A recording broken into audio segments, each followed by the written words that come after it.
फिर से आप सभी का मैं स्वागत करता हूं इस युवा वर्कशॉप में।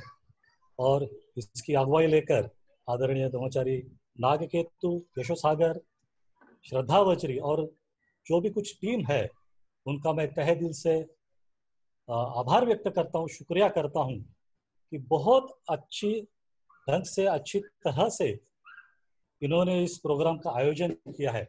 वैसे देखा जाए तो इस कोरोना के आपातकालीन परिस्थिति में हम सब लॉकडाउन हो चुके हैं, घर में है और सेफ है, लेकिन कुछ ना कुछ तो ऑप्शंस हमारे सामने होना बहुत जरूरी है। कुछ ना कुछ तो विकल्प हमारे सामने होना जरूरी है। और वो जो ऑप्शंस है, वो जो संधि है, वो जो अपॉर्चुनिटी है, इस टीम ने आपके सामने रखी है। इसके लिए मैं तहे दिल से उनका शुक्रगुजार करना चाहता हूं। वैसे देखा जाए दोस्तों, पर्सनालिटी डेवलपमेंट इस विषय पे मैं आपके साथ कुछ मेरे बातें रखना चाहूंगा। इस विषय को लेकर या इस शब्द को लेकर पर्सनालिटी डेवलपमेंट शायद आपने सुना होगा, पढ़ा होगा या किसी से कुछ बातें शेयर की होगी। आज देखा जाए तो मार्केट में इसके बहुत ट्रेनिंग्स अवेलेबल है। पर्सनालिटी डेवलपमेंट के ऊपर बहुत सारे वर्कशॉप अवेलेबल है। फिर वो एक दिन के वर्कशॉप हो गए, रेसिडेंशियल 3 डेज, 4 डेज, 5 डेज के वर्कशॉप हमें दिखाई देते हैं, जिनकी लाखों रुपया फी होती है। और ऐसे वर्कशॉप आज भी मार्केट में चालू है। इस वर्कशॉप में आप किस तरह के कपड़े पहनना चाहिए, चलना कैसा चाहिए, बोलना कैसा चाहिए, आपकी बॉडी लैंग्वेज कैसी होनी चाहिए, आपके आई कांटेक्ट कैसे होनी चाहिए, इस ऊपरी तरह की बातें बताते हैं। कुछ अच्छा भोजन खिलवाते हैं, एसी हॉल रहता है, 2 टाइम का चाय मिलता है। और अगर रेसिडेंशियल प्रोग्राम रहेगा तो अच्छे होटल में आपका सब कुछ व्यवस्था की जाती है और इसका लाखों रुपया फीस आपसे वसूल की जाती है। वैसे देखा जाए पर्सनालिटी डेवलपमेंट, जैसे हमने सुना है, first impression is the last impression. बस वही है जो हमने सुना है कि हमारा प्रभाव दूसरों के सामने पॉजिटिव होना चाहिए। और जैसे हमने सुना है कि first impression is the last impression, ये जो कहावत है वो कहावत वही सुचाती है कि हमारा प्रभाव दूसरों के सामने अच्छी तरह से और प्रभावित हो। अभी ये जो सब्जेक्ट है, आप सब युवा हो, टीनेजर हो, आपके लिए बहुत बहुत बहुत इंपॉर्टेंट है, क्योंकि आपका जो एज है वो अभी फाउंडेशन एज है। आपकी करियर की ये शुरुआत है। आप सब स्टूडेंट हो और इस स्टूडेंट एज में ही आपका फाउंडेशन अगर मजबूत होता है तो कल जाकर जिस विषय में आप सक्सेस पाना चाहते हो वहां पे सक्सेस जरूर मिल सकता है।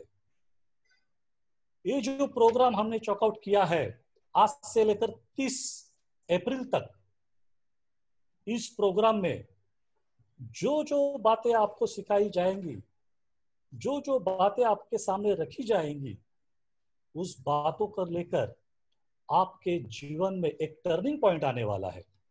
आज का जो सब्जेक्ट है वो सब्जेक्ट भी उसी से रिलेटेड है। जैसे जैसे हम आगे बढ़ते जाएंगे वैसे आप महसूस करोगे कि यस, मेरे अंदर कुछ ना कुछ तो एनर्जी डेवलप हो रही है जो मुझे आगे बढ़ने के लिए मददगार हो सकती है। मेरे अंदर कुछ ना कुछ तो ऐसी एनर्जी डेवलप हो रही है जो मुझे जो सक्सेस पाना है उसके लिए मुझे दिशा देगी। और इसीलिए ये जो फाउंडेशन है, ये फाउंडेशन मजबूत करना बहुत जरूरी है।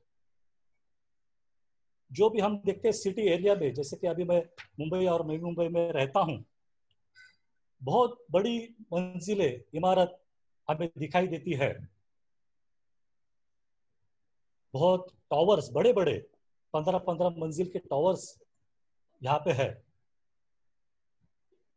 वो टावर्स बांधते समय उसका फाउंडेशन बहुत मजबूत बनाया जाता है ताकि वो बहुत साल तक टिके रहे।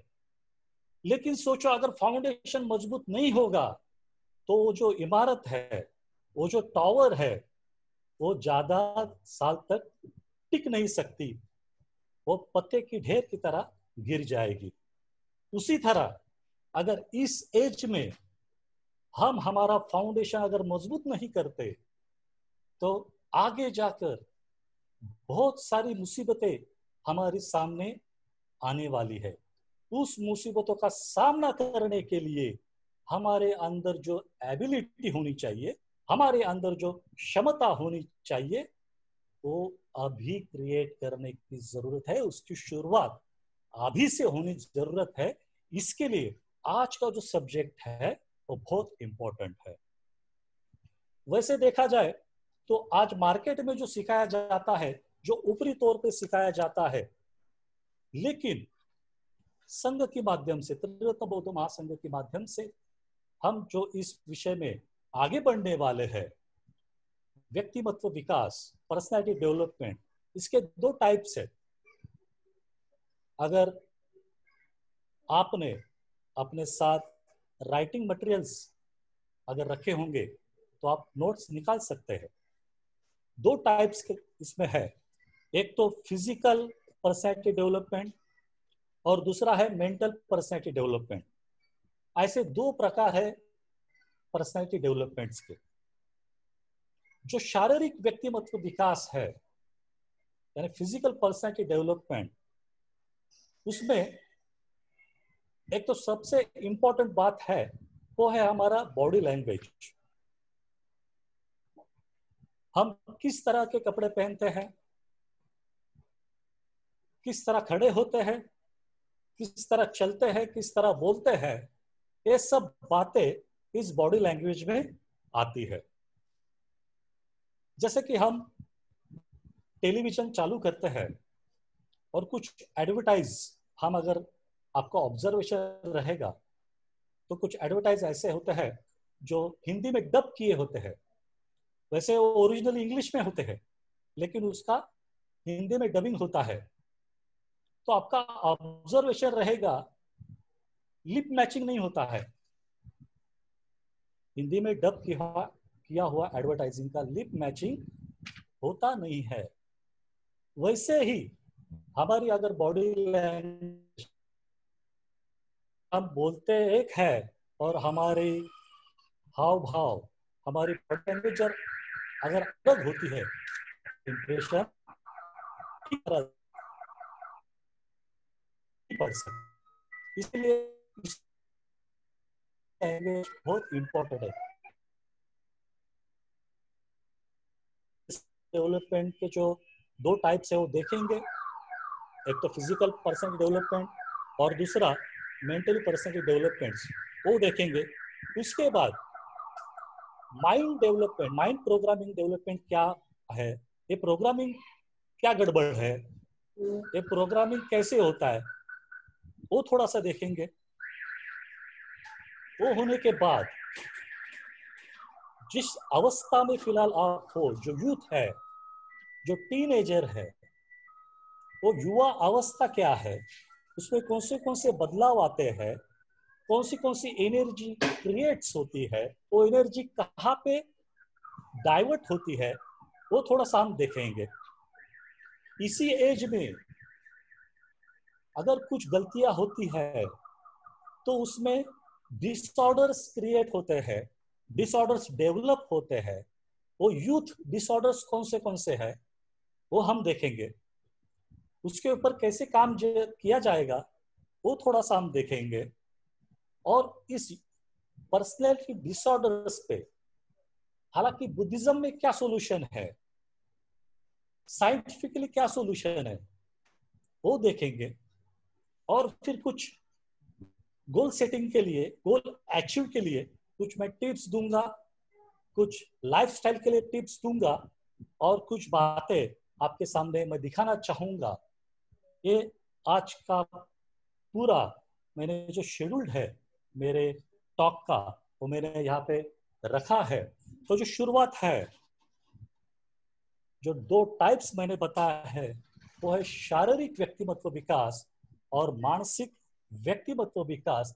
इसमें जो शारीरिक व्यक्तिमत्व विकास है, तो उसमें सबसे इंपॉर्टेंट बात है अपनी बॉडी लैंग्वेज। और इसका एग्जाम्पल हम देख रहे थे, जो एडवर्टाइजिंग आती है, जो ओरिजिनली इंग्लिश में रहती है लेकिन उसका डबिंग हिंदी में किया जाता है। इसके लिए बहुत इंपॉर्टेंट है कि हमारी जो बॉडी लैंग्वेज है, हम कैसे रहते हैं, हम कैसे दिखते हैं, ये बहुत इंपॉर्टेंट है। मैं एक एग्जाम्पल देना चाहूंगा। जैसे कि ब्रह्मचारी यशु सागर, इन्होंने मेरा इंट्रोडक्शन करते समय कहा कि जो अपराध करने वाले यूथ है, क्राइम में फंसे हुए यूथ है, उनके रिहैब का हम काम करते हैं। वो काम करते समय एक पुलिस स्टेशन विजिट थी। उस पुलिस स्टेशन विजिट के दौरान जो भी जो लड़का था जो जेल से बाहर निकला हुआ था, तो उसने कहा कि मेरे पुलिस स्टेशन में आपको विजिट करनी है, जो सीनियर्स है, जो इंस्पेक्टर्स है, उनको आप प्लीज मिलिए, मेरे लिए प्लीज आप मिलिए। मैंने बोला ठीक है, कोई बात नहीं, तुम भी आ जाओ, हम दोनों साथ मिलकर पुलिस स्टेशन में जाएंगे। टाइम तय हुआ, और उस टाइम के पहले मैं पहुंचा वहां पे, उसका वेट कर रहा था, और वैसे ही वो आया तो मैं उसको देख के थोड़ा सा चौंक गया। एक तो हमें पुलिस स्टेशन में जाना था, इंस्पेक्टर को मिलना था आमने सामने। वो जो बंदा है, वो half pant, short pant, black T shirts, मुंह में गुटखा, बाल बिखरे हुए, ऐसी हालत में वो वहां पे आया, और मैं थोड़ा सा चौंक गया। और मैंने उसको कहा कि आप मत आओ, मैं अकेले जाके इंस्पेक्टर से मिलता हूँ। मैंने ऐसा क्यों बोला उसको, ऐसा क्यों मैंने डिसीजन लिया? क्योंकि उसका जो ड्रेसिंग कोड था वो बहुत ही अलग था। वैसे ही हम जो जिंदगी जी रहे हैं as a student, as a successful person हम बनना चाहते हैं, तो इसकी शुरुआत अभी से करना बहुत जरूरी है कि हमारा ड्रेसिंग कोड क्या है, हम कैसे बात करते हैं, हम कैसे चलते हैं, हम कैसे खड़े होते हैं, हम कैसे बैठते हैं, ये बहुत इंपॉर्टेंट है। और इसका फायदा जब आप आपकी करियर की शुरुआत करोगे, आपका फर्स्ट इंटरव्यू होगा, उस दौरान आपको सब ये जो बातें आप मैं बता रहा हूं, वो वहां पे आपको यूजफुल हो सकती है। इसके लिए हमारी बॉडी लैंग्वेज बहुत इंपॉर्टेंट है। उसके बाद हमारा आई कांटेक्ट, आपका आई कांटेक्ट आपका कॉन्फिडेंस दिखाता है। इसके लिए त्रिरत्न बौद्ध महासंघ में एक बहुत अच्छी एक्सरसाइज करवा के लेते हैं हम हमारे शिविर में, वो है संपर्क सराव। इससे आपका कॉन्फिडेंस बढ़ जाता है। जब कभी आप इस शिविर में आओगे और इसका एक्सरसाइज करोगे, तो आपको इसका अनुभव हो सकता है। कभी भी बोलते समय आपका आई कांटेक्ट बहुत इंपॉर्टेंट है। इसके लिए आई कांटेक्ट क्या मायने रखता है? जब आप बोलते हो, आई कांटेक्ट कीजिए। अभी कुछ लोग आई कांटेक्ट करते समय सिर्फ देखते रहते हैं, सामने वाले के आंखों में देखते रहते हैं, वो साइंटिफिकली आई कांटेक्ट नहीं है। ज्यादा से ज्यादा 5 सेकेंड, उससे आगे आप आई कांटेक्ट मत कीजिए। 5-6 सेकंड के बाद आप आई कांटेक्ट थोड़ा सा डाइवर्ट कीजिए और फिर से आई कांटेक्ट बनाए रखें, फिर डाइवर्ट कीजिए, फिर आई कांटेक्ट बनाए रखिए। लेकिन आप अगर सिर्फ देखते ही रहोगे तो सामने वाला जो है वो थोड़ा सा गड़बड़ा जाएगा और आपके प्रति वो थोड़ा सा अनसिक्योर्ड फील करेगा। इसके लिए आई कांटेक्ट, इसके बारे में बहुत डिटेल बातें हो सकती है, लेकिन उसमें मैं पढ़ना नहीं चाहता। इसके लिए अलग से वर्कशॉप हम लेंगे। आई कांटेक्ट बहुत ज़रूरी है और हमारा ड्रेसिंग, जैसे कि मैंने पहले कहा, वो भी बहुत इम्पोर्टेंट है। Physically development, physically personality development में ये 2-3 बातें ही बहुत इम्पोर्टेंट है। लेकिन जब अब हम मेंटल डेवलपमेंट में जाएंगे, मानसिक व्यक्तित्व विकास, तो इसमें बहुत सारी बातें हैं। जैसे कि युवा अवस्था है, युवा मनोविकार है, स्ट्रेस मैनेजमेंट, कॉन्फिडेंस लेवल, स्मरण शक्ति, हॉबीज, गोल सेटिंग, सोच, थिंकिंग प्रोसेस और लाइफस्टाइल। ऐसी बहुत लंबी लिस्ट इसमें निकल सकती है। इसीलिए मेंटल हेल्थ ये बहुत इम्पोर्टेंट है। जो मार्केट में जो ट्रेनिंग्स लिए जाते हैं उसमें इस मेंटल हेल्थ के ऊपर बहुत कम बताया जाता है। लेकिन आज के इस सेशन में इस मेंटल हेल्थ के ऊपर हम थोड़ा सा ज्यादा सोचने वाले हैं, क्योंकि इस एक फाउंडेशन है और अगर आपका फाउंडेशन अगर मजबूत होता है तो कल जाकर आप सक्सेस हासिल कर सकते हैं। अब हम माइंड प्रोग्राम, जो मेंटल हेल्थ का बहुत इंपॉर्टेंट पार्ट है, उसकी तरफ देखेंगे। हमारे घर में टीवी है, हमारे हाथ में मोबाइल है और हमारे इर्द गिर्द हमारे दोस्त लोग हैं, फ्रेंड सर्कल है। ये तीनों चीजों का हमारे माइंड पर असर होता है, हमारे मन पर असर होता है, प्रोग्रामिंग होता है। और ये प्रोग्रामिंग जब आप अपने माँ के कोख में हो तब से शुरुआत होती है प्रोग्रामिंग की। माँ के कोख में हम लर्निंग चालू होता है, सुनने लगते हैं, फीलिंग्स क्रिएट होती है। जब हम पैदा होते हैं, जिस घर में हम रह रहे हैं उस घर में जो भी कुछ हम सुनते हैं, जो भी कुछ हम देखते हैं, जो भी फीलिंग्स हम अनुभवते हैं, उसका प्रोग्रामिंग हमारे माइंड पे होते जाता है। तो अभी सोचना चाहिए कि हम टीवी पे क्या देखते हैं, कौन सा सीरियल देखते हैं, कौन से मूवीज देखते हैं। हमारे मोबाइल पे कर लो दुनिया मुट्ठी में कौन से वीडियोस हम देखते हैं। अभी लॉकडाउन है, घर में है, जैसे यशो सागर जी ने कहा, बहुत बड़ा आप काम कर रहे हैं कि आप घर में है, सेफ है, लेकिन उस समय आपके हाथ में मोबाइल फोन है।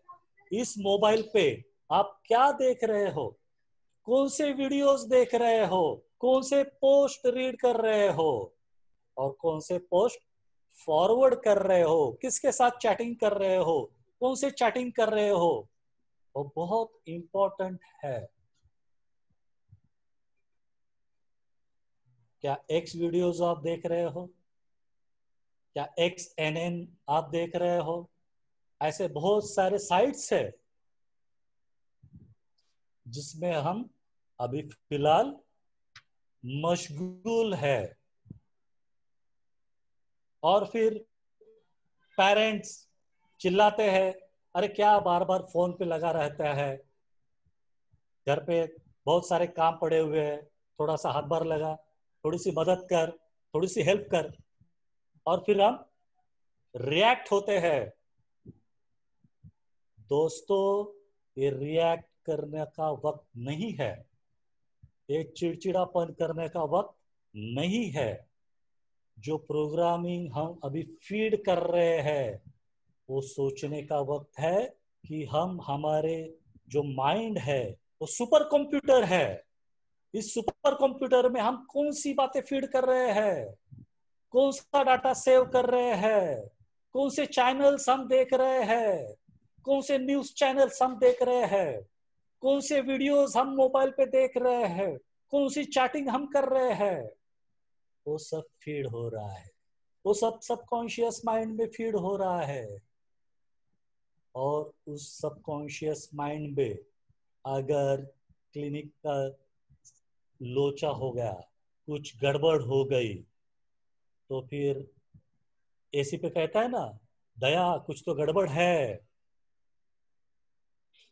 कुछ तो गड़बड़ हो रही है। केमिकल लोचा होता है। और फिर जो हमारे जैसे लोग रहते हैं वो पहचान जाते हैं क्योंकि एक्सपीरियंस है। और फिर हम कहते हैं कुछ तो गड़बड़ हो रही है बेटा। तो गड़बड़ ना हो इसके लिए क्या प्रोग्रामिंग हो रहा है माइंड में, वो देखना बहुत जरूरी है। इसके लिए टीवी, मोबाइल और फ्रेंड, इसके जरिए हम क्या फीड कर रहे हैं ये बहुत इंपॉर्टेंट है। मैं एक एग्जांपल देना चाहता हूं जो भी मुझे जस्ट याद आया। जब मैं 10वीं में था, शायद 94 की बात रहेंगी ये, ऐसे मैंने टीवी लगाई और टेलीविजन पे एक इंटरव्यू चल रहा था।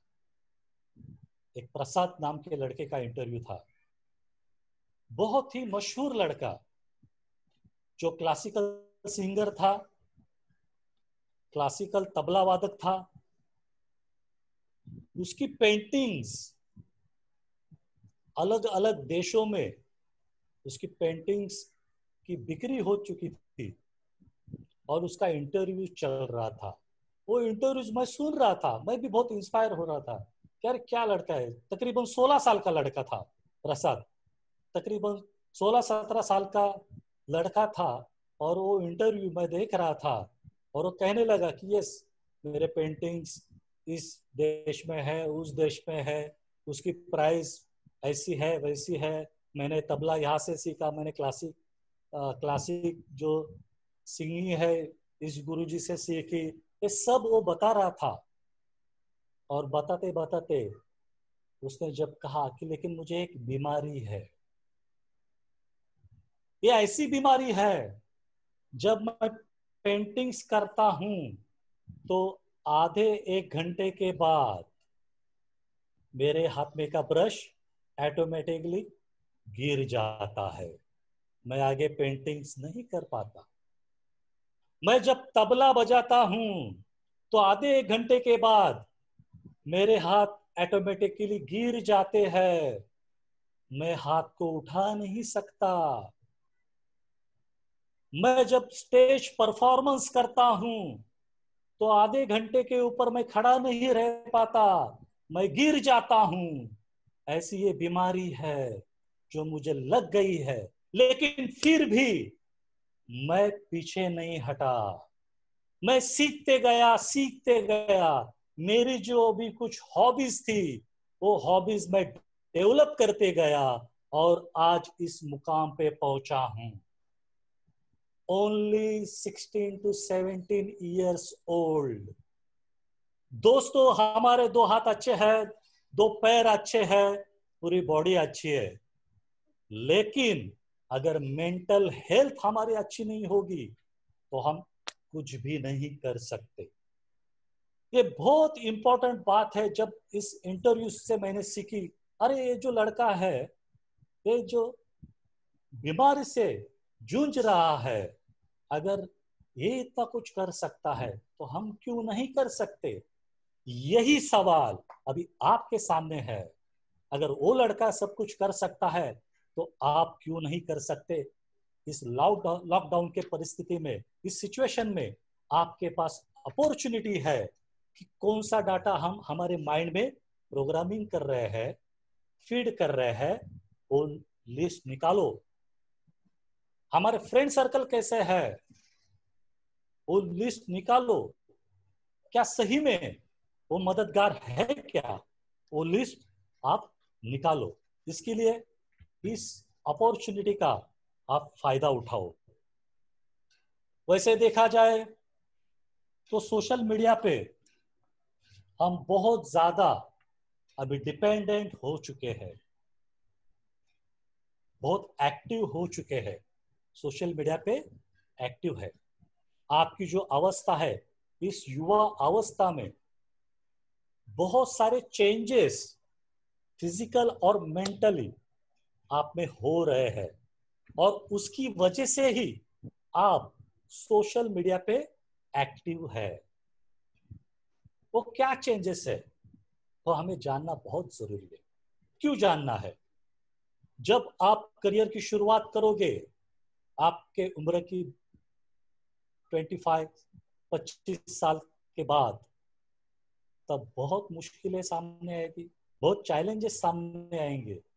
और अगर आप एबल नहीं होगे, कैपेबल नहीं होगे, तो आपके अंदर जो डिसऑर्डर्स ऑलरेडी मौजूद है वो उभर कर बाहर आ जाएंगे।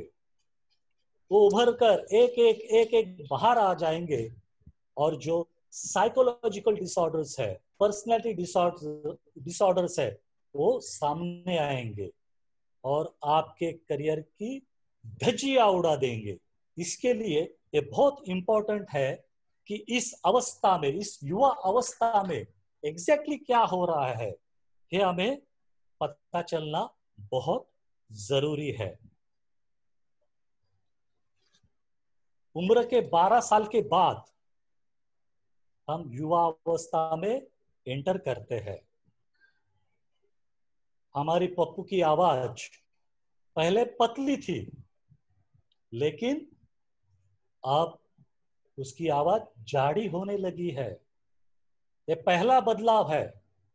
आवाज में बदलाव आता है इस अवस्था में, इस एज में। पहला बदलाव जो आता है वो आवाज में बदलाव आता है। हमारे शोल्डर जो है वो फैलने लगते हैं। अगर लड़के हैं तो उनको मूछें आ जाती है। लड़कियों में पीरियड्स चालू होने शुरुआत होती है। लड़कों में टेस्टोस्टेरोन नाम का हार्मोन्स क्रिएट होता है। गौर से सुनिए मेरी बात। लड़कों में टेस्टोस्टेरोन नाम का हार्मोन्स क्रिएट होता है जो एक प्रकार की एनर्जी डेवलप करता है। तो लड़कियों में इंस्ट्रोजन प्रोजेस्टेरोन नाम का हार्मोन्स क्रिएट होता है जो एक एनर्जी क्रिएट करती है। ये जो एनर्जी है, ये एनर्जी सही मायने में आपको सक्सेसफुल करने के लिए बहुत इंपॉर्टेंट है। लेकिन यहाँ पे ही गड़बड़ हो जाती है। इस एनर्जी को हम डाइवर्ट करते हैं। एनर्जी कोई भी निगेटिव और पॉजिटिव नहीं होती है। एनर्जी एनर्जी होती है। उस एनर्जी को हम निगेटिव की ओर ले जाते हैं या पॉजिटिव की ओर ले जाते हैं, ये सोचना इंपॉर्टेंट है। अभी लड़कों में जो टेस्टोस्टेरोन नाम का हार्मोन्स क्रिएट होता है, लेकिन जो हार्मोन्स है ये एनर्जी है। फिर ये एनर्जी अलग अलग चीजों को अट्रैक्ट करती है। अट्रैक्शन है, कुछ लोगों का स्टडी में अट्रैक्शन होता है, कुछ लोगों का टीवी में अट्रैक्शन होता है, लड़कों की बात कर रहा हूं मैं। कुछ लोगों का मोबाइल पे अलग अलग वीडियोस देखने का अट्रैक्शन होता है। और फिर धीरे धीरे धीरे जब हम 16 साल के होते हैं, 17 साल के होते हैं, तो फिर हमारा अट्रैक्शन लड़कियों की तरफ बढ़ जाता है।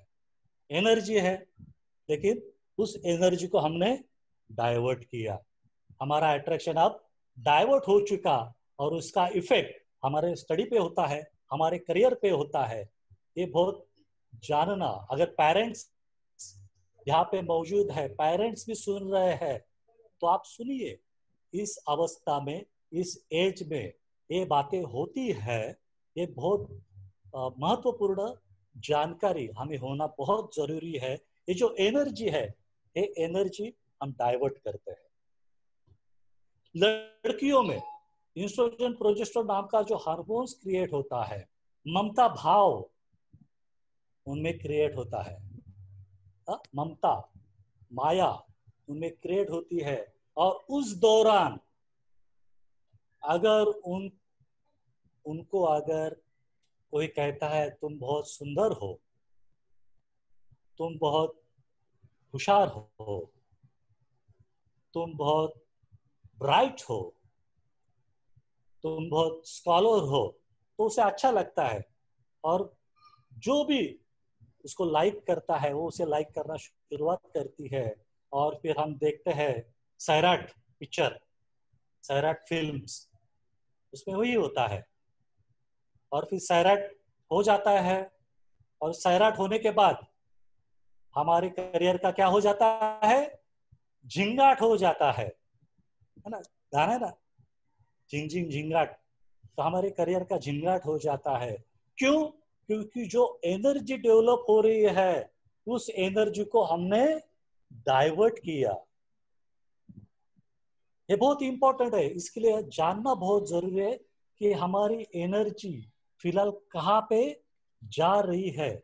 और उसी लिए हमारे अंदर बहुत सी चीजें डेवलप होती है। हम जिद्दी बनते हैं, जो चाहते हैं वो हम करना चाहते हैं। फिर हम माँ पिताजी से कहते हैं नहीं, वो कुछ भी हो जाने दो, मुझे ये चाहिए यानी चाहिए, मुझे करना है यानी करना है। हम जिद्दी होते हैं, इस एज में हम जिद्दी होते हैं। हमारे इमोशंस हम कंट्रोल नहीं कर पाते, हम बहुत भावनिक हो जाते हैं।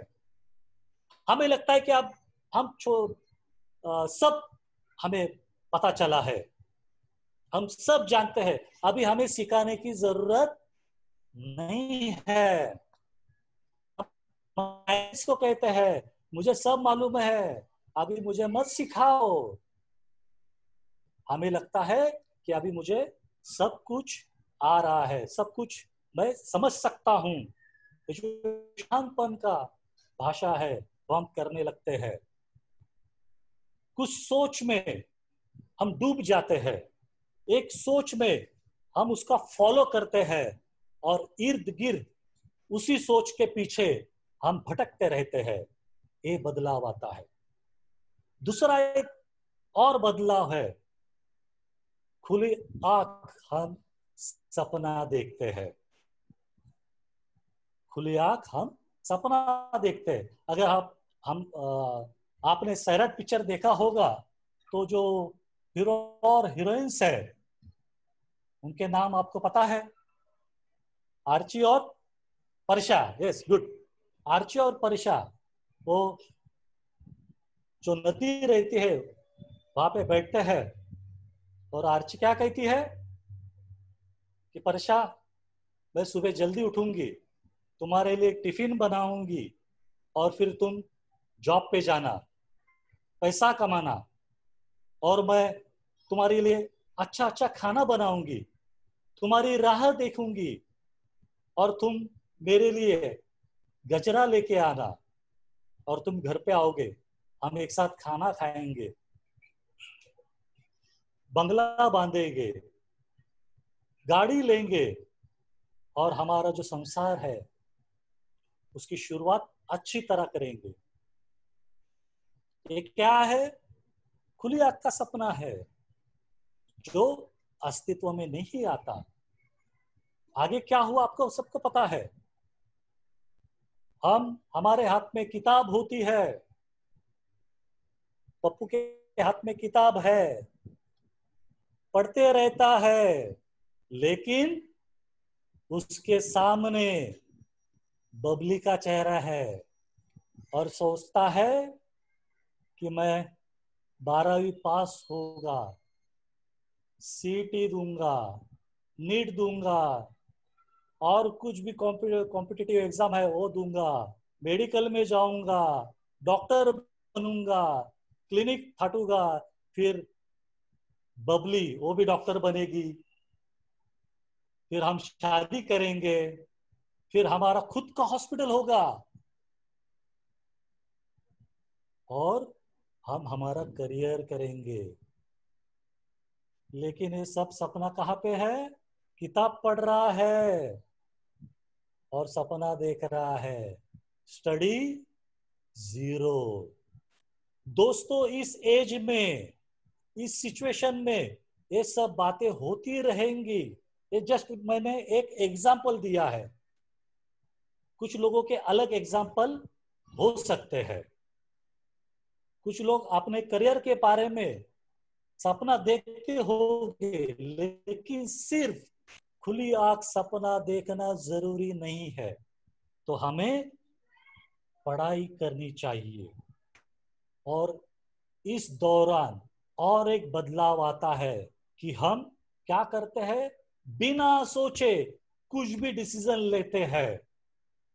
हमको किसी ने डांटा, घर छोड़ के भाग जाते हैं, खाना खाना बंद करते हैं, गुस्सा हो जाते हैं, कॉलेज छोड़ देते हैं, कुछ भी डिसीजन ले लेते हैं और हम वायलेंट हो जाते हैं और कुछ ऐसा गलत डिसीजन लेते हैं और उसके वजह से पूरी फैमिली डिस्टर्ब हो जाती है। हम तो खुद डिस्टर्ब होते ही है, लेकिन आपकी पूरी फैमिली भी डिस्टर्ब हो जाती है। इसके लिए इस एज में अगर हम स्टेबल नहीं होते हैं तो हमारे अंदर कुछ डिसऑर्डर्स क्रिएट हो सकते हैं। अगर वो डिसऑर्डर्स क्रिएट होना शुरुआत हो गई तो हम संभल नहीं सकते। इस डिसऑर्डर्स में और एक बात है, इस एज में हम लव अफेयर, प्यार करने लगते हैं। अट्रैक्शन, जैसा मैंने कहा, एनर्जी डेवलप होती है और फिर हम प्यार करने में लगते हैं, लव अफेयर होता है और हमारे करियर का सब गड़बड़ हो जाता है। एक पप्पू है, पप्पू नाम का लड़का है। आज सुबह जल्दी उठ गया, 7 बजे ही। उसके पेरेंट्स को लगा, अरे मेरा पप्पू सुधर गया, क्या बात है, 10 बजे उठने वाला लड़का आज 7 बजे उठने लगा। लेकिन दोस्तों, पेरेंट्स को कुछ मालूम नहीं है, ये 10 बजे उठने वाला लड़का आज 7 बजे क्यों उठा है? क्योंकि जिसे वो चाहता है उसका कॉलेज 8 बजे है, फिर उसके पीछे पीछे जाना है ना। इस 7 बजे उठने लगा है तो कॉलेज तक उसके, कॉलेज छूटने तक वहां पे खड़े रहना, फिर घर तक उसके पीछे आना, उसके घर के इर्द गिर्द फिरना, और फिर उसके टैलेंटेड फ्रेंड्स होते हैं जो मार्गदर्शन करते हैं, गाइड करते हैं, जैसे आपके भी है ऐसे फ्रेंड्स, उसको गाइड करते हैं, अरे प्रपोज कर, बिंदास, डरने का नहीं। और वो फिर प्रपोज करता है और सामने से आंसर आ जाता है, मेरा बाप पुलिस में है, मैं मेरे पिताजी को नाम बताऊंगी। सोच लो, डर जाता है, अरे क्या लफड़ा हो गया, अभी क्या होगा। उसने पिताजी को बताया तो, उसने पकड़ा तो, पुलिस स्टेशन में मारा तो, बहुत सारी चीजें उसके दिमाग में घूमने लगी, परेशान हो गया, अभी क्या करना है कुछ समझ में नहीं आ रहा है। उसका पूरा इफेक्ट उसके स्टडी पे हो गया। एग्जाम नजदीक है, स्टडी नहीं हो पा रहा है क्योंकि वही दिमाग में है, क्या होगा कैसे होगा। उसने ना बोला अभी मैं क्या करूं, फिनिश्ड, एग्जाम हो गई और पेपर गड़बड़, मार्क्स गड़बड़, फेल, पास हुआ तो कम मार्क्स। बहुत बहुत प्रॉब्लम्स होते हैं दोस्तों। इसके लिए इस एज में कभी भी इस सिचुएशन में आप जाते हो तो तुरंत आप आपके पेरेंट्स से बात कीजिए। अगर पेरेंट्स से बात नहीं हो पा रही है तो हम लोग हैं, हम में से किसी के साथ भी आप बात कर सकते हैं, लेकिन उसमें बह जाना ये अच्छी बात नहीं है। इसके लिए बहुत इंपॉर्टेंट बात है कि स्टेबिलिटी। कल का जो सेशंस है इसी के ऊपर है। बहुत क्यूरियोसिटी है इस सेशन की, जो स्टेबल कैसे रहना है, आपने खुद को एक्टिव कैसे करना है, वो सेशन बताने वाला है। इसके लिए बहुत इंपॉर्टेंट है कल का सेशन, और ये इससे ही रिलेटेड है, स्टेबल कैसे रहना है। क्यों स्टेबल रहना है? क्योंकि हमारे अंदर डिसऑर्डर्स ना आ जाए। और इसके लिए जो सोशल मीडिया पे हम 24 घंटे रहते हैं, उसका इफेक्ट हमारे डोपामाइन और न्यूरोट्रांसमीटर जो केमिकल्स है उसके ऊपर होता है। और जो केमिकल अगर इनबैलेंस हुआ तो हमारे अंदर डिसऑर्डर्स पैदा पैदा होती है।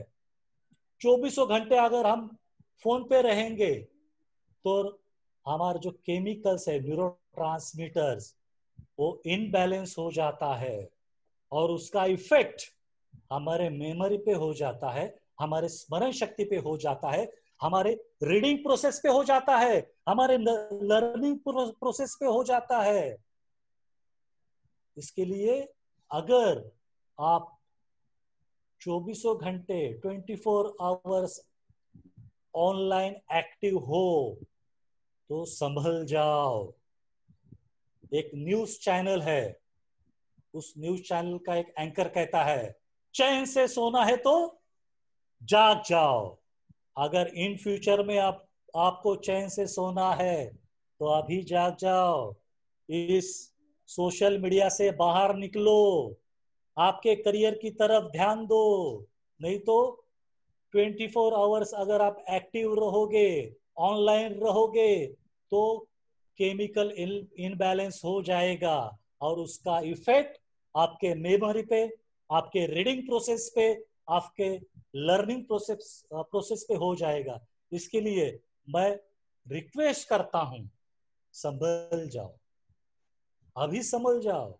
ये अपॉर्चुनिटी है, ये संधि है, ये मौका है आपको टटोलने का, आपको जानने का। तो ऐसे कौन से डिसऑर्डर्स है जो आपके अंदर आ सकते हैं? पहला डिसऑर्डर्स है अकेलेपन की प्रवृत्ति, रिजर्व पर्सनालिटी डिसऑर्डर्स। रिजर्व, खुद को रिजर्व करके रखना, किसी के साथ मिक्स नहीं होना, दोस्तों के साथ मिक्स नहीं होना, अच्छा नहीं लगता इनको। पहला डिसऑर्डर्स क्या है? Reserve personality. अकेलेपन में रहना इनको अच्छा लगता है, किसी के साथ बातें नहीं करना, बस खुद में ही रहना। ये क्या है? डिसऑर्डर्स है। अगर ये डिसऑर्डर्स वैसे ही रहेंगे तो आगे जाके आपके सक्सेस में ये अटकाव आ सकता है, ये बहुत बड़ा अटकाव हो सकता है। इसके लिए अगर ऐसी हमारी प्रवृत्ति है तो सोचना चाहिए, हमारे अंदर बदलाव लाना चाहिए। सेकेंड जो डिसऑर्डर्स है वो है शंका, शक की प्रवृत्ति, जिसे पैरानॉइड भी कहते हैं। हालांकि पैरानॉइड बहुत ही का शब्द है, लेकिन जो इसकी शुरुआत है वो क्या है? शक। हर बात पे शक करना, हर बात पे शक करना, शक की नजरिए से सबको देखना, ये डिसऑर्डर्स है। अगर ये शक की प्रवृत्ति हमारे अंदर है तो उसको चेंज करो। अभी आपके हाथ में वक्त है, आप इसको चेंज करो। तीसरे जो डिसऑर्डर्स है, चिड़चिड़ापन, एंग्री पर्सनैलिटी। क्या कहते हैं इससे? एंग्री पर्सनैलिटी, चिड़चिड़ापन। अभी लॉकडाउन है, चिड़चिड़ापन बहुत बढ़ गया है क्योंकि घर के बाहर निकलना मुश्किल हो रहा है। अगर चिड़चिड़ापन बढ़ रहा है तो इसका इफेक्ट आपके स्टडी पे होगा। चिड़चिड़ापन बढ़ रहा है तो आपका इंटरेस्ट डाइवर्ट हो सकता है, स्टडी से डाइवर्ट हो सकता है। इसके लिए छोटी बातों पे अगर आप चिड़चिड़ापन कर रहे हो तो समझ जाओ यही वक्त है, जाग जाओ और चिड़चिड़ापन धीरे धीरे कम करो। फिर एक कम कैसे करना है? इसका एक अच्छा तरीका है, वो है एक्टिव मेडिटेशन, जो हम कल देखने वाले हैं। वो बहुत ही इंपॉर्टेंट है। Best medicine meditation. वो क्या है मेडिटेशन है, कौन से मेडिटेशन है, वो हम कल देखने वाले हैं। इसके लिए अगर चिड़चिड़ापन हमारे अंदर बढ़ रहा है तो समझ जाओ, बातें करो, सुसंवाद करो, आपके पेरेंट्स से बात करो, आपके दोस्त है उनके साथ बात करो, लेकिन चिड़चिड़ापन बंद करो। थोड़ा सा उसके ऊपर काम करना सीख जाओ। इसके लिए जो कल का सेशन है वो बहुत इंपॉर्टेंट है। उसके बाद जो डिसऑर्डर्स है वो है चिंताग्रस्त, एंजाइटी पर्सनैलिटी। एंजाइटी, मेरा क्या होगा, अब मेरा क्या होगा, लगातार चिंता सताती है। अगर ऐसा हुआ तो मेरा क्या होगा, अगर वैसा हुआ तो मेरा क्या होगा, इसने ऐसा बोला तो मेरा क्या होगा, उसने वैसा बोला तो मेरा क्या होगा, ये मेरा क्या होगा, मेरा क्या होगा, मेरा क्या होगा। इस चिंता से हम भ्रमिष्ट हो जाते हैं, हम अस्थिर हो जाते हैं और हमारा जो एनर्जी है वो बलून में जो पानी रहता है ना, अगर पानी से भरा हुआ बलून रहेगा और उसको हमने होल चारों ओर से अगर उसको होल गिरा दिए तो पानी क्या होगा, चारों ओर से बाहर फैलेगा। हमारी एनर्जी भी वैसी है। इस चिंता की वजह से ये जो एनर्जी है वो एनर्जी डिस्ट्रॉयड हो रही है, डाइवर्ट हो रही है, बाहर निकल रही है। इसके लिए स्टेबल हो जाओ। नेक्स्ट, शर्मिला व्यक्तिमत्व, शाय पर्सनैलिटी। शर्म आती है कैसे बोलूं, शर्म आती है कैसे गाना गाऊं, शर्म आती है कैसे परफॉर्मेंस करूं, शर्म आती है कैसे बोलूं। शाय पर्सनैलिटी, अगर अगर आपके अंदर शाय पर्सनैलिटी है तो बाहर निकलो, उसको बाहर निकालो। और उसके लिए बहुत सारे एक्टिविटीज हम लेने वाले हैं इस दौरान 30 तारीख तक। तो इस एक्टिविटीज में आपको पार्टिसिपेट करना है। तो इस शाय पर्सनैलिटी से बाहर निकलो। इसके बाद का जो डिसऑर्डर्स है, अहंकार, सुपीरियरिटी कॉम्प्लेक्स, ज्यादा आत्मविश्वास, बहुत ज्यादा आत्मविश्वास, मैंपन की प्रवृत्ति, मैं, मुझे, मेरी वजह से, ये जो अहंकार की भाषा है ये क्या है, डिसऑर्डर्स है। मेरे लिए रिमोट मेरे हाथ में होना चाहिए, मैं जो चैनल देखना चाहता हूं वही चैनल लगना चाहिए, बस मुझे कुछ सुनना नहीं है। ये जो अहंकार है ये क्या है, डिसऑर्डर्स है। उसके बाद का डिसऑर्डर्स है न्यूनगंड, इंफेरिटी कॉम्प्लेक्स, जो भरा पड़ा हुआ है हमारे अंदर, हीनता की भावना, क्या मैं ये कर सकता हूं क्या, क्या मुझसे होगा? मैं कर पाऊंगा? मैं कर पाऊंगी? ये जो इन्फेरिटी कॉम्प्लेक्स है, ये इन्फेरिटी कॉम्प्लेक्स एक पर्सनैलिटी डिसऑर्डर से, उससे भी हमें बाहर निकालना है। और लास्ट है निगेटिव पर्सनैलिटी, नकारात्मक व्यक्तिमत्व। सब जगह पे ओनली निगेटिव सोच, नकारात्मक सोच। ये करूंगा नहीं होगा, वो करूंगा नहीं होगा, नहीं मेरे से नहीं होगा, ये मेरे से नहीं होगा, वो मेरे से नहीं होगा। Negative thoughts. हम जब हाँ खुद से सेल्फ टॉक करते वो भी निगेटिव, मेरे से नहीं होगा, ये मेरे से नहीं होगा। ये जो निगेटिव पर्सनालिटी है, ये डिसऑर्डर्स हमारे में क्रिएट होते हैं। क्या ये क्रिएट हो रहे हैं क्या? ये निकालने का, ये सोचने का अभी वक्त है। इसके लिए हमने सोचना चाहिए। ये जो 9 डिसऑर्डर्स मैंने बताए हैं, ये डिसऑर्डर्स में से कौन से ऐसे डिसऑर्डर्स है जो मेरे पे हावी है, पर मुझे काम करना है और इसके लिए मुझे हेल्प लेनी है। ऐसे कौन से डिसऑर्डर्स है, उसकी लिस्ट बनाओ। अभी आपके हाथ वक्त है, आपके हाथ में वक्त है, उसकी लिस्ट बनाओ। कौन से डिसऑर्डर्स है जो मेरे पे हावी है। लेकिन इसका सॉल्यूशन भी है, जो बुद्ध ने ऑलरेडी बताए हैं, साइंस में भी है। साइकोथेरेपी जिसे कहा जाता है, जो 2500 साल पहले बुद्ध ने बताई है, साइकोथेरेपी, जो हमें मालूम है लेकिन उसको समझना नहीं चाहते। ये जो भी कुछ मैंने डिसऑर्डर्स बताए हैं, इस डिसऑर्डर्स को बुद्ध ने 5 मनोअवस्था में उसको डिवाइड किया है। वो कौन से मनोअवस्था है, उसके ऊपर हमें क्या काम करना है, क्या सॉल्यूशन है, वो भी बुद्ध ने बताया है। जो बुद्धिज्म में है वो हमें देखेंगे, और फिर मैं लास्ट में कुछ एग्जांपल्स दूंगा जो बहुत इंपॉर्टेंट है, कुछ टिप्स दूंगा और मैं मेरा खत्म करूंगा। पहला जो बुद्ध ने कहा है, ऐसा कौन सा व्यक्तित्व है हमारा जो इस डिसऑर्डर, सब डिसऑर्डर्स उसमें आते हैं। पहला व्यक्तित्व बुद्ध ने बताया है हिंसात्मक व्यक्तित्व, हिंसात्मक मनोअवस्था। दूसरों की शारीरिक और मानसिक हानि पहुंचाना, दूसरों की शारीरिक या मानसिक रूप से दूसरों को घायल करना, हानि पहुंचाना।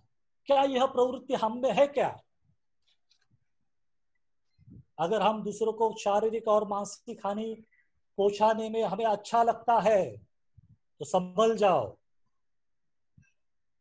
बुद्ध कहते हैं ये सब डिसऑर्डर्स इसमें आ जाते हैं।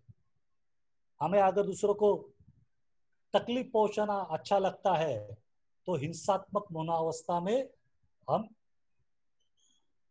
गिने जाते हैं। सोचो, क्या ये हिंसात्मक मनोअवस्था हमारे अंदर है क्या? तो बुद्ध ने कहा है इस हिंसात्मक मनोअवस्था को बाहर निकालो और फ्रेंडशिप, मित्रता विकसित करो। और ये मित्रता कैसी विकसित करनी है, उसके लिए जो कल का सेशन है बहुत इंपॉर्टेंट है, जिसमें हम मेत्ता भावना, ये जो मेडिटेशन है, वो मेडिटेशन के बारे में सुनने वाले हैं। जब हमारा अपेक्षा भंग होता है तो हम गुस्सा हो जाते हैं और अटैक करते हैं, सामने वाले को घायल करते हैं। फिर शायद हमारे शब्द से हो या हमारे हाथ से हो।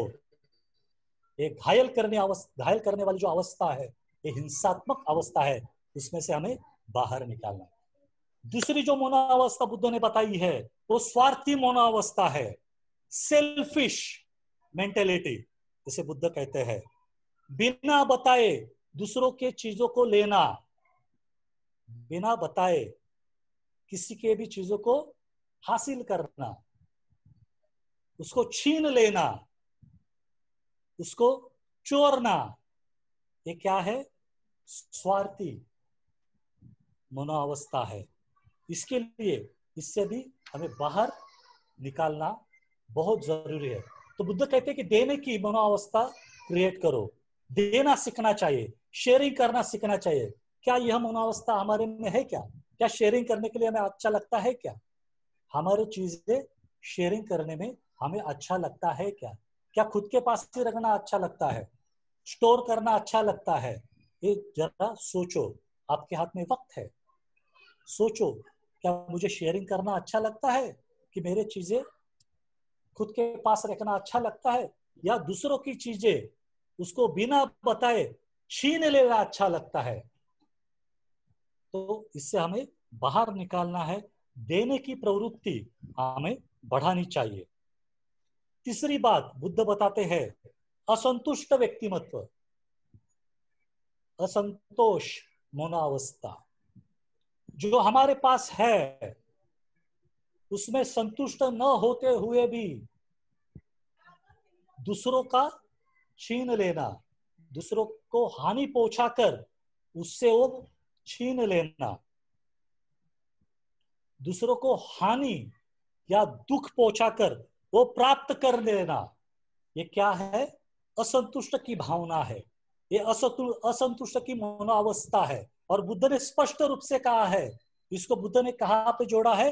लैंगिक विकृति के ऊपर जोड़ा है, काम वासना के विकृति के ऊपर जोड़ा है। बुद्ध कहते हैं कि काम वासना से रिलेटेड है। हम जब भी न्यूज चैनल ओपन करते हैं तो हमें सुनाई देता है, इस जगह पे रेप हुआ, उस जगह पे रेप हुआ। जो एनर्जी हमारे अंदर डेवलप हो रही है, अगर उस एनर्जी को हमने स्टेबल नहीं किया, योग्य दिशा पे नहीं लगाया, तो कल जाकर ये एनर्जी, इस तरीका जो रेप के केसेस हम सुनते हैं, ये एनर्जी उस तरीके का काम कर सकती है जो हम सुनते आ रहे हैं। इसके लिए जो असंतुष्ट की भावना है, इसके ऊपर हमें काम करना पड़ेगा और हमें सदैव संतोष का जीवन जीना पड़ेगा और मेंटल स्टेबल रहना पड़ेगा। और उसके लिए बेस्ट मेडिसिन है मेडिटेशन, जो हम कल देखने वाले हैं। चौथी बात बुद्ध बताते हैं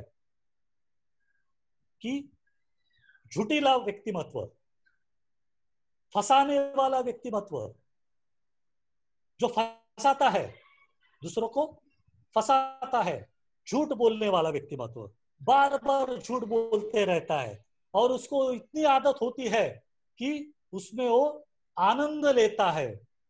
हम देखते हैं करुणा की इस अवस्था में, जो अभी टीवी पे बहुत सारी अफवाहें फैल रही है, व्हाट्सएप के जरिए कोई कुछ भी झूठी अफवाहें फैल रहा है और लोग इर्द गिर्द भागे दौड़े दिखाई पड़ते हैं और फिर पॉजिटिव हो जाते हैं और ये जो बंदा है वो उसका आनंद लेता है। क्या ऐसी आदतें हमारे में है क्या कि झूठी अफवाहें फैलाना और उसका आनंद लेना?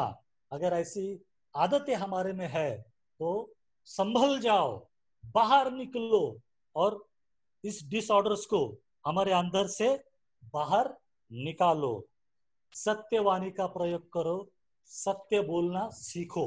और आखिरी अवस्था में बुद्ध कहते हैं, ये जो अवस्था है बेधुंध अवस्था है, नशीली अवस्था है, नशीला मनोअवस्था है। क्या नशीलापन है इसमें? ये ऐसी नशा है, सिर्फ अपने ही दुनिया में रहना, अपने दुनिया में खो जाना। अपने जवानी का नशा रहता है, अपने सुंदरता का नशा रहता है, अपने अमीरी का नशा रहता है, अपने स्कॉलर्स का नशा रहता है, मैं बहुत स्कॉलर हूं इसका नशा रहता है। ऐसी बहुत सारी नशाएं हम साथ लेकर आगे बढ़ रहे हैं। अगर उनके ऊपर काम नहीं किया तो हमारा जो सक्सेस पाने का जरिया है उस पर बहुत अटकाव आ सकता है। तो इसके लिए हमें जागरूक रहना है, कॉन्शियस रहना है। और इस कॉन्शियसनेस को बढ़ाने के लिए बेस्ट मेडिसिन है, वो है मेडिटेशन।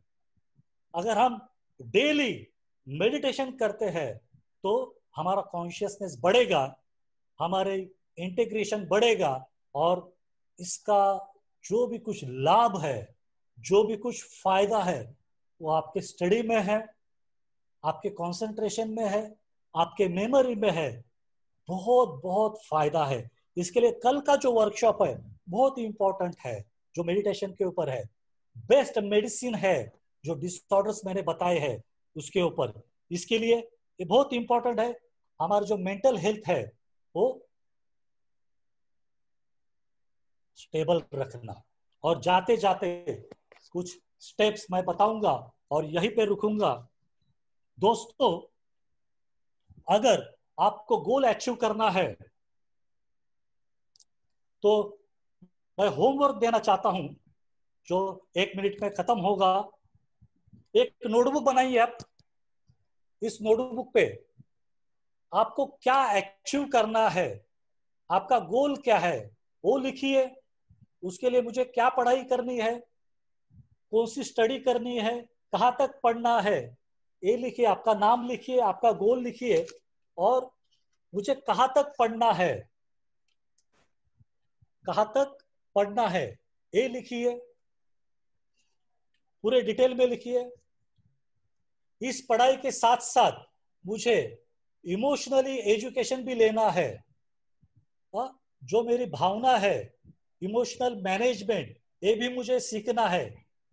तो मुझे कहाँ से वो मिलेगा, वो भी लिखिए। उसके बाद मेरी पढ़ाई कितने साल तक है, वो साल लिखिए कि 5 साल पे मेरी पढ़ाई खत्म होगी और उसके बाद मेरी करियर की शुरुआत होगी, ये लिखिए। उसके बाद कितने साल के बाद मैं मेरे खुद का घर परचेस करूंगा, वो साल लिखिए, वो ईयर लिखिए। उसके बाद मेरी 4 व्हीलर कार कितने साल में मैं लूंगा और वो कौन सी कंपनी की होगी, वो लिखिए। उसके बाद मैं शादी कब करूंगा, वो लिखिए। और मेरे कितने बच्चे होंगे, ये अभी अभी लिखना है, अभी नहीं तो कभी नहीं। लेकिन क्या होता है, हमारा सैराट हो जाता है, और सैराट में जैसे हमने देखा, पहले क्या होता है, शादी हो जाती है, और शादी होने के बाद हम रिवर्स में आ जाते हैं। शादी होने के बाद वो क्या करते हैं, ट्रैवलिंग कहाँ पे करते हो, बस में ट्रैवलिंग करते हैं, 4 व्हीलर में नहीं। कहाँ पे रहते हैं, बंगले में रहते हैं क्या, नहीं, झोपड़पट्टी में रहते हैं। और सुबह सुबह प्रॉब्लम्स हो जाती है, लोटा लेके बाहर निकलना पड़ता है कि नहीं। तो हमारा रिवर्स चल रहा है। और फिर उसके बाद रिवर्स रिवर्स में अगर हम पढ़ते हैं तो क्या होता है, एजुकेशन स्टॉप हो जाता है। दोस्तों, आर्ची ने एजुकेशन नहीं किया, परशा ने भी एजुकेशन नहीं किया, और उसका इफेक्ट उनकी मेंटल हेल्थ पे हो जाता है, और एक झट से आर्ची के कान के नीचे बजाता है परशा, और उनके रिलेशन में बहुत तकलीफ होती है, और एजुकेशन भी बाहर हो जाता है, तो सब कुछ बाहर हो जाता है, और हमारे करियर का झिंगाट हो जाता है। और दोस्तों, यही वक्त है, संभल जाओ, सुधर जाओ, और चैन से सोना है तो जाग जाओ।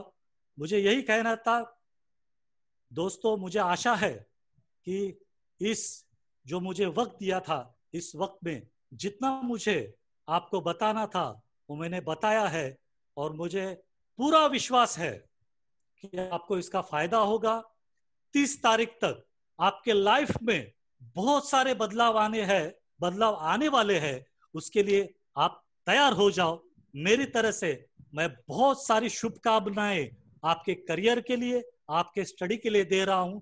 बहुत बहुत मैं शुभकामनाएं देता हूं और यही रुकता हूं। धन्यवाद। जय भीम।